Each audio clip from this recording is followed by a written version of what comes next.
రాజేశ్వరి చెప్పే కథలకి స్వాగతం. కథ పేరు నాలో సగం.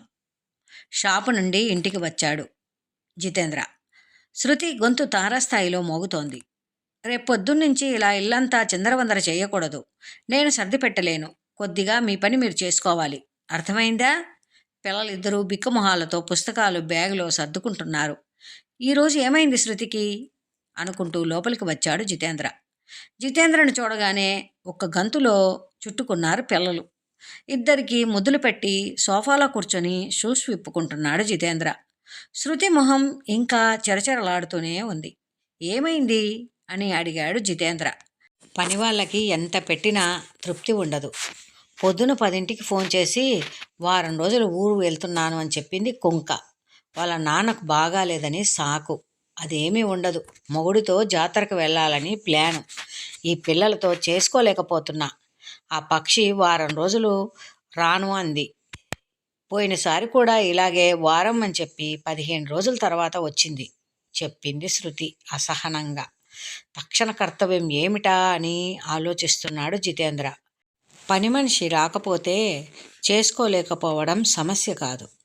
పని మనిషి లేదు, అన్ని పనులు మనమే చేసుకోవాలి అన్న సైకలాజికల్ ఫీలింగ్ ఎక్కువ అసహనాన్ని తెచ్చిపెడుతూ ఉంటుంది. పైగా రేపొద్దుటికల్లా తల్లి తిరిగి వచ్చేస్తుంది. ఆవిడ ఇంట్లో గనక ఉంటే శృతికి ఇంకా కష్టంగా ఉంటుంది. కోడలికి సహాయం చెయ్యకపోగా పార్వతి నస మాత్రం పెడుతూ ఉంటుంది. ముందు శృతిని ప్రసన్నం చేసుకోవాలి అనుకున్నాడు జితేంద్ర. బట్టలు మార్చుకుందామని గదిలోకి వచ్చాడు జితేంద్ర. పెద్దవాడికి 7 ఏళ్ళు, రెండో వాడికి 4 ఏళ్ళు. ఇంట్లో ఏదో ఉపద్రవం వచ్చిందని అర్థమవుతుంది పిల్లలకు. అయితే పిల్లలకు భరోసా ఏమిటంటే తండ్రి మంత్రం వేసి ఏ సమస్యనైనా ఇట్టే పరిష్కరిస్తాడని. ఇప్పుడు సమస్య రాధా అంటే రాకపోవడం కదా అన్నాడు జితేంద్ర. అవును, ఇప్పుడు ఎలా? క్వశ్చన్ మార్క్ మొహం పెట్టాడు పెద్దవాడు. మనం ముగ్గురం కలిసి చేస్తే సరి తేలిగ్గా చెప్పాడు జితేంద్ర. ఏం చెయ్యాలి నాన్న? రెండో వాడి ప్రశ్న. మారం చెయ్యకుండా అన్నం తినాలి. నేను కథ చెప్తాను, మీరు బుద్ధిగా విని పడుకోవాలి. ఈ వారం రోజులు మనం పెద్ద పెద్ద పనులు చేద్దాం. వాటర్ బాటిల్ ఇంకా టిఫిన్ బాక్స్ బ్యాగులో పెట్టుకోవాలి. స్నానం త్వరగా చెయ్యాలి. సబ్బుతో ఆడుకుంటూ బాత్రూంలోనే ఎక్కువసేపు ఉండకూడదు. సోఫాలో ఎక్కువసేపు గంతులు వేయకూడదు. టిఫిన్ త్వరగా తినాలి. ఇంకా ఇంకా ఏమిటి నాన్న? అన్నిటికంటే ముఖ్యమైనది బ్రష్ నోట్లో పెట్టుకొని పేస్ట్ తింటూ ఉండకూడదు. చప్పున బ్రష్ చేసుకొని రావాలి. పిల్లలు కాసేపు ఆలోచించారు. చిన్నవాడి తండ్రి మెడ చుట్టూ చేతులు వేశాడు. పెద్ద పనులంటే ఇవేనా అడిగాడు పెద్దవాడు. ఇంకా ఉన్నాయి, కానీ అన్నీ మీరు అన్నాలు తిన్నాక చెప్తాను అంటూ పిల్లల్ని తీసుకొని హాల్లోకి వచ్చాడు జితేంద్ర. పిల్లలు బుద్ధిగా అన్నం తిన్నారు. పిల్లలకు కథ చెప్పి నిద్రపుచ్చాడు జితేంద్ర. వంటింట్లో గిన్నెలు తోముకుంటోంది శృతి. రేపటికి కూర ఏం చెయ్యాలి? కూరలు చూస్తున్నాడు జితేంద్ర. నీకెందుకు జీతు, నేను చూస్తాలే. ఏం లేదు, తరిగి పెడదామని అంటూ కూరలు తీశాడు జితేంద్ర. వద్దులే జీతు, పని చేసి చేసి వచ్చావు, వెళ్ళు, నేను చేసుకుంటాలే అంది శృతి జితేంద్రను వారిస్తూ. కట్టెలు కొట్టి రావడం లేదు కదా, షాపుకు వచ్చిన కస్టమర్లతో మాట్లాడటమే కదా అంటూ కూరలు తీసుకొని డైనింగ్ టేబుల్ దగ్గరికి వచ్చాడు జితేంద్ర. నవ్వింది శృతి. వాతావరణం చల్లబడింది అనుకున్నాడు జితేంద్ర. కూరలు తరిగి ఫ్రిడ్జ్లో పెట్టి వాటర్ బాటిల్స్లో నీళ్లు పోసి పెట్టాడు. అపార్ట్మెంట్ బయట చీపురుతో చిమ్మి గుడ్డతో తుడిచి ముగ్గులాగా 4 గీతలు గీసి వచ్చాడు. హాల్లో ఉన్న పిల్లల ఆట బొమ్మలను బుట్టలో సర్ది పెట్టాడు. శృతి దోసపిండి మిక్సీలో వేసుకుంటోంది. జితేంద్ర ఇల్లంతా చిమ్మి మాప్ స్టిక్తో బాల్కనీ దగ్గర నుంచి మొత్తం ఇల్లంతా తొడవడం మొదలుపెట్టాడు. సగం చేసేసరికి నీకెందుకు జితు, నేను చేసుకుంటాలే అంటూ చేతిలో స్టిక్ లాక్కుంది శృతి. అబ్బా వదులు, నువ్వు చేసే పని నువ్వు చెయ్యి, నేను చేసే పని నేను చేస్తాను అంటూ మళ్ళీ స్టిక్ లాక్కున్నాడు జితేంద్ర. పనంతా అయిపోయాక తల్లికి ఫోన్ చేశాడు. అమ్మ, ఎన్నింటికి వస్తున్నావు?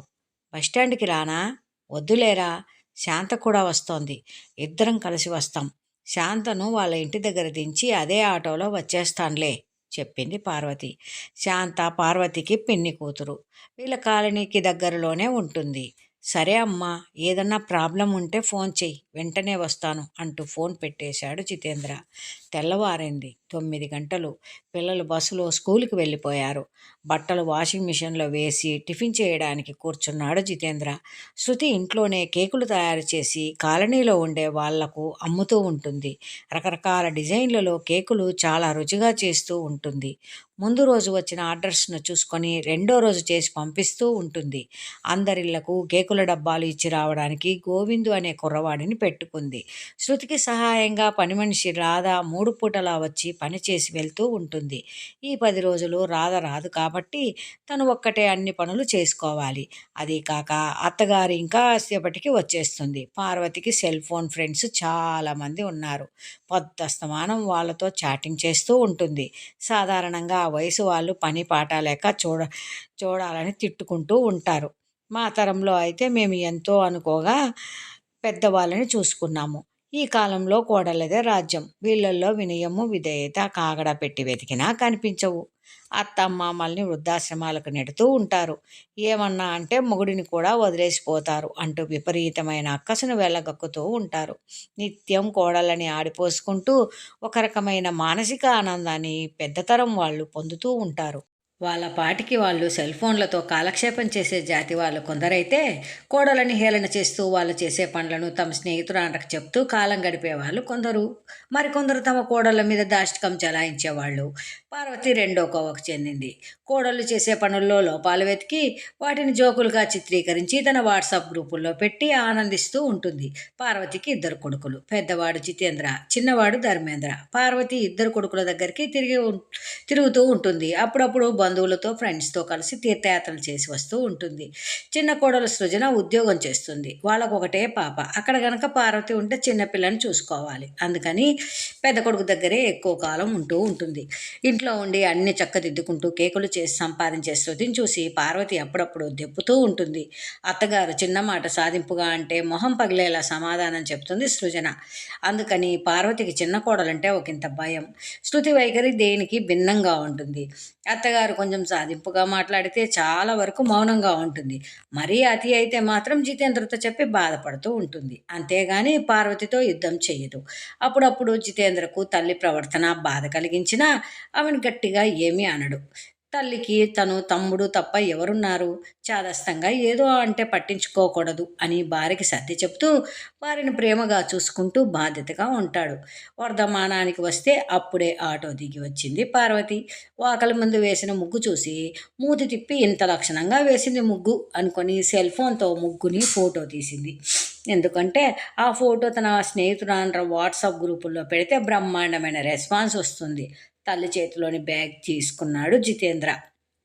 ఎలా ఉన్నావమ్మా అంటూ సోఫాలో తల్లి పక్కన కూర్చున్నాడు. అత్తగారికి మంచినీళ్లు తెచ్చి ఇచ్చింది శృతి.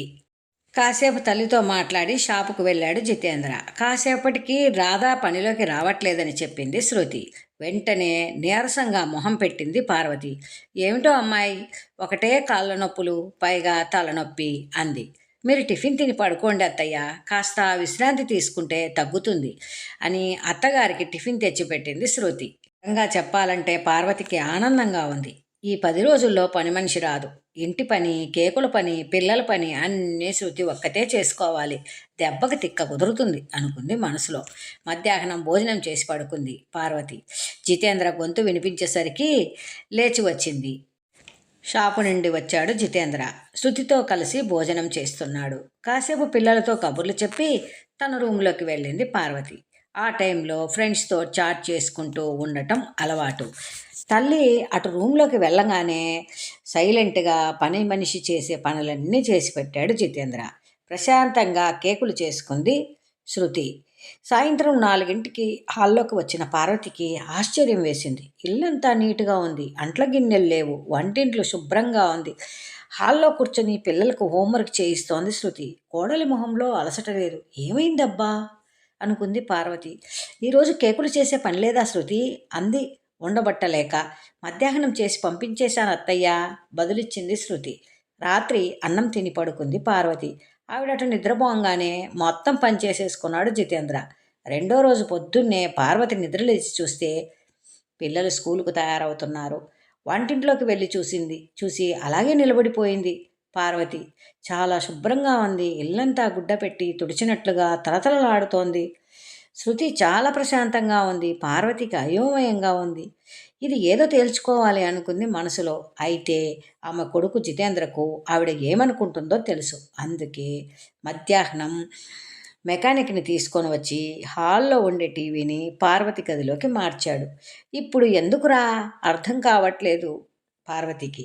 హాల్లో శృతి కేకులు చేసుకుంటూ ఉంటుంది కదమ్మా. పైగా కంప్యూటర్లో ఆర్డర్స్ చేసుకుంటూ కస్టమర్తో మాట్లాడుతూ ఉంటుంది.